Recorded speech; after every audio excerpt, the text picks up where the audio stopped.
झटपट भरलेलं वांगं करण्यासाठी इथं मी बारीक चिरलेले 2 कांदे, 1 टोमॅटो, दाण्याचा कूट, कारळ्याचं कूट, कच्चं वाटण, कोथिंबीर, गूळ, हळद, तिखट, मीठ घेतलेलं आहे, कढीपत्ता घेतलेला आहे, जिरं राई घेतलेली आहे आणि इथं वांगी घेतलेली आहेत. हे अर्धा किलो वांगी चिरा देऊन घेतलेले आहेत. मग हे सगळे जे जिन्नस आहेत ते सगळे मी मिक्स केले आणि छान असे हातानं मिक्स करून घेतले.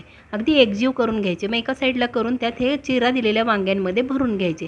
दाबून दाबून भरायचे आणि ही सगळी वांगी मी अशी भरून घेतलेली आहेत.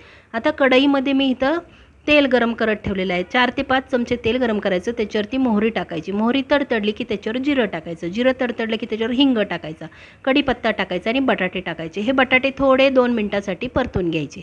ते परतल्यानंतर त्याच्यामध्ये आपण आहे ना राहिलेलं जे वाटण असतं ना ते टाकायचं आणि ते मिक्स करून पुन्हा वाफ काढायला ठेवायची, झाकण ठेवायची आणि छान असे अर्धवट शिजवून घ्यायचे. मग त्याच्यावरती वांगी टाकायची. वांगी टाकल्यावरती बटाटे वांगी सगळं एकसाथ परतून घ्यायचं.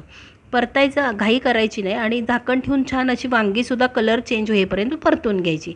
आणि मग मसाल्याचं जे प्लेट आहे त्यात पाणी घालून ते त्या वांग्यांवर घालायचं आणि छान असं हलक्या हातानं हलवायचं आणि झाकण ठेवायचं आणि लो टू मिडियम गॅसवर वांगी आणि बटाटे छान शिजेपर्यंत शिजवून घ्यायचं.